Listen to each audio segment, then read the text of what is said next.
What's popping today, YouTube? We back at it again with another video. Y'all tapped in with the Head of the Game podcast. Got a very controversial discussion that we got to talk about today. So I know y'all read the title. Let's get busy, man. Let's get right into it. Is America a racist country? Well, I don't think that's a one-word answer. I think it depends on, because context matters in this situation. I'm gonna explain why. I do feel like this country has been founded on capitalism, classism, and racism, and it's a blend. So it's a multi-layered, I could say, but to be straightforward, once upon a time, yes, like the roots, the origin of this country, yes, has been found on racism, which translates into slavery and so on and so forth. Black people being considered 3/5 of a person, it's in the Constitution.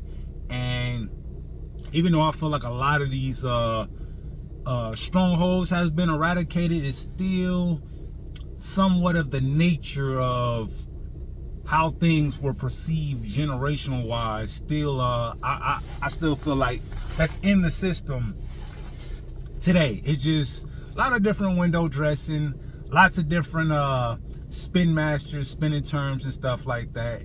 And I can say, now here's the caveat. It was founded on racism, but I do feel like it took, whether it was disingenuous or not, it did take white people to eradicate, slavery as well. Now, rather that's because, there was some kind of incentive, or maybe they were trying to look at it like, all right, we try to just even the playing field because, the people that had, that kind of, had that kind of advantage, definitely had a monopoly on productivity. And you see a lot of that same mindset. Sometimes a lot of the wealth, a lot of that wealth, stems from certain companies, some corporations, some big corporations, that just took a lot of that money and stuff like that and reincorporated. And it's crazy to think that it's been less than 200 years, less than 200 years, I'm approximating, since slavery was abolished, like in the 1800s, right? So it's crazy to think that, we came a long way in such a short amount of time, but when you really sit there and think about it, it's just, it's okay. Let me go ahead and address the elephant in the room. Do I think today, as we speak, is America a racist country? No. I feel like it's less racist than it is racist, but there's still racism that exists, right? Because you got the civil rights movement, slavery is abolished. I do feel like we did take a step back with the whole, what was that got abolished in the Supreme Court? Y'all go ahead and leave it down in the comments. Y'all know what I'm talking about. That's when they was on Clarence Thomas' head, one of the Supreme Court leaders that actually benefited from this. It'll come to me. But basically, I do feel like, the politicians, people that's running for president, talking about, how black people benefited from, slavery. And you got Nikki Haley talking about, America was never a racist country, even though she, in her upcoming, being a brown person, no disrespect, but, y'all see what I see. talking about how she was, picked on and stuff like that. A lot of hypocrisy, a lot of ignorance, and you're starting now to see that this newer generation that wants to rewrite history to further along kick the can down the road for the other generations to be able to address. I just really feel like it's disingenuous, and for the most part, I do want to say that, like I said, when you see the civil rights movement and the marches and stuff like that, those white people, you feel me, like fighting for the rights of black people. I ain't gonna say it's 100% black people. I do feel like abolishing certain levels of systemic, discrimination. White people do got their fingerprints on it.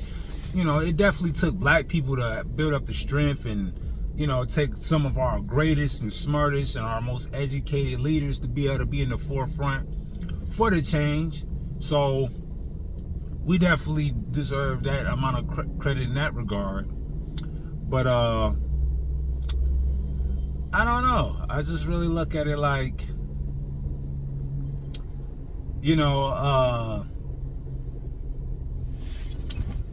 okay, here's the issue that I think I see, and I'm gonna leave it at this. Might do a part 2 video if I do feel like there's some other points, but I'm gonna just leave it at this. When you get on Fox, when you watch Fox News, and I feel like if you're a Democrat-orientated person and you're watching Fox News, you're automatically gonna click off just because it doesn't support the narrative or support the agenda that you feel like near and dear that needs to be pushed, right? Just because they're talking against it, they talk about the mob and woke culture. And the crazy thing is like they pick up these buzzwords and these terms to kind of slander, and defuse or deconstruct, maybe like a movement of any kind of sorts. And the crazy thing about it is that this was the double agent that I feel like set black people back in a way. And it makes me very mad that I gotta bring this up, just because I feel like nobody really addressed it in this context. When the Black Lives Matter movement came out, let me tell y'all the origin. And I'm pretty sure a lot of y'all, I ain't saying nothing that y'all ain't heard before. Obviously, there was a lot of, police brutality, which, I don't even want to call it brutality. Really, just police murder. Police murder, a lot of scared cops that don't know how to do their job and don't know how to have the poise to be able to defuse a situation and grab an understanding from a community, they never been in or whatever. But that's besides the point. The point is that Black Lives Matter only surfaced just because you've seen a lot of these unarmed black people being, just wiped out, and it got bigger and bigger and bigger all the way up until the George Floyd situation happened, right? And that was like at the apex, to where everybody was on lockdown, and it was like, dang, here we are, coronavirus, whole world shut down, but you still finding time. We couldn't even call time out on the beef and the indifference and come together as a country and as a people and as a nation and as a country to be able to fight this bigger fight that affected everybody across the board. It didn't matter what class, what race, what side of the country, everybody was affected in some shape or form. And I just feel like they couldn't even, they didn't even call time out on that. So that's why people was like, all right, forget these mandates, forget all this other stuff. We about to go out, we about to protest, forget all the politically correct stuff. We about to get our point across because enough is enough, right? So you got, the Black Lives Matter. I'm not sure if it was a GoFundMe or a donation or some kind of non-profit where people just go ahead and donate, to the people that lost their lives. And the people that was in charge of the Black Lives Matter organization took money that was deserving towards the people that had lost their lives cold-blooded, and it was supposed to support their families. It was supposed to go into other places, like maybe like legislation oriented stuff, policies, police reform, so on and so forth, right? And I just look at it like that is one of the most evilest things I think somebody can do, where you sit up there, you take money, and one of the people, I believe was black, I think it was a black lady sitting up there spending money that for these people that got killed in cold blood, and buying mansions and buying all these assets, and pretty much just ran off on the plug, if you will, just for a figure of speech. But basically, you made the people that was in charge of the Black Lives Matter organization basically did two things that was destructive. And I'm gonna correlate this analogy with the whole Nipsey Hussle situation, right? So not only that Black Lives, there was this, what this symbolized. It basically said, okay, we already understand Black lives don't matter to certain people. That's why it came out there in the first place, and people try to spin it like, okay, acting like, people saying Black lives only matter, instead of the movement should have been extended, so there should have been no conjecture or no speculation. Basically, should have been Black Lives Matter too, like Black Lives Matter also, instead of people perceiving it as Black Lives Matter only. But forget all that. Basically, that symbolized that Black Lives Matter don't even matter to Black Lives Matter. And it pretty much uprooted, debunked, and further drove the point that even if we stand up for ourselves, it's going to be somebody that's going to sit up there and turn their back or break the code, or that's evil. And what I mean by how I'm about to juxtapose this towards the Nipsey Hussle situation is because, yeah, on the surface, that people that's not from LA, Nipsey Hussle was this person that was like a rapper, like any other, artist in the industry. But why it was so prolific, why it was so, what he represented in LA, and why it was so impactful on what he represented, was because he was the first. I don't want to say the first, because there are,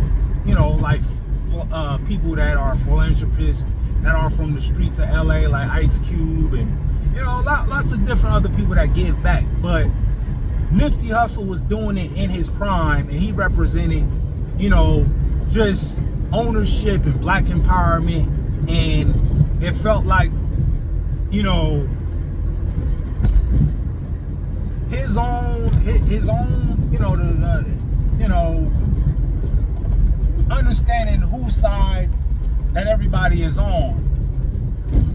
Basically, the same product that you try to get yourself up out of and turn around and change the narrative and change the mindsets of people that, think a certain way, because you come from that nature, you come from that background. Now you're trying to show people a different way, and through that same product of two people,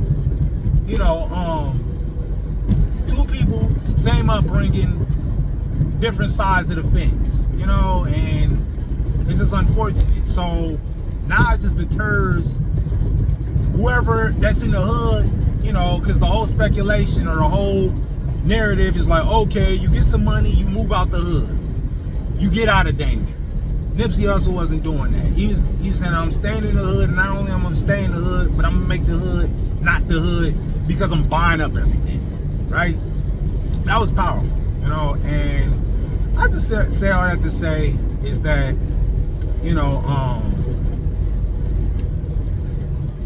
pretty much, you know, it's just unfortunate that there's so many different programmings and indoctrinations. I just feel like if you're a person that has, you know, that doesn't want to be sold a narrative, or, you know, you got to see both sides of the coin, you know, both sides of the coin. You got to know who your friends and your enemies is, and you got to weigh out stuff, because, you know, there's so much deception and misleading stuff. Like, sometimes people will hide a lie in the truth, tell you the truth, and be disingenuous by the way they package it, just so that the way you receive it actually functions and works against the whole intention of what you thought the whole message was supposed to be about in the first place. That's why it's so important. Do your research, think for yourself, and, you know, don't, you know, like, don't always be so quick to take people at face value, man, because you never know what hidden incentives and stuff like that. And the politicians is the perfect example, where both sides is trying to get a sales pitch to the people.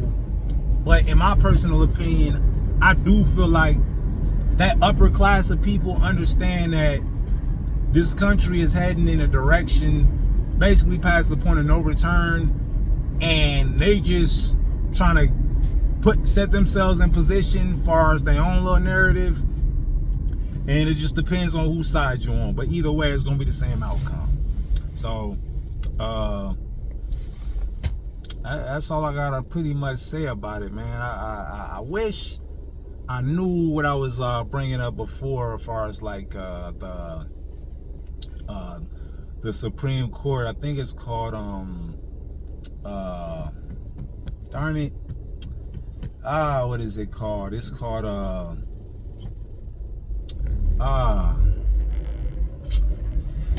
leave it down in the comments, man. But just to follow it up, or just to wrap this video up, is America a racist country?